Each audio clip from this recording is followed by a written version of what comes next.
Görüyor. Su verin ona harbiden.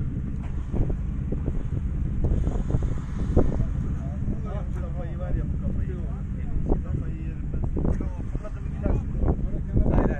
Hadi gidersin. Bir yere gitmesin abi. Abi yukarıda tepede keseceğiz. Aynen öyle abi. Tepede hemen keselim abi. Abi yakında. Gerçi küpesi yok yani. Su varsa su verelim ya. Ben zaten bunu arayıp duruyorum be dağlarda, sen görmüyor musun? Ümit abi herkes rızkını yer, boş ver. Abi ben zaten dağlarda bunu arayıp duruyorum.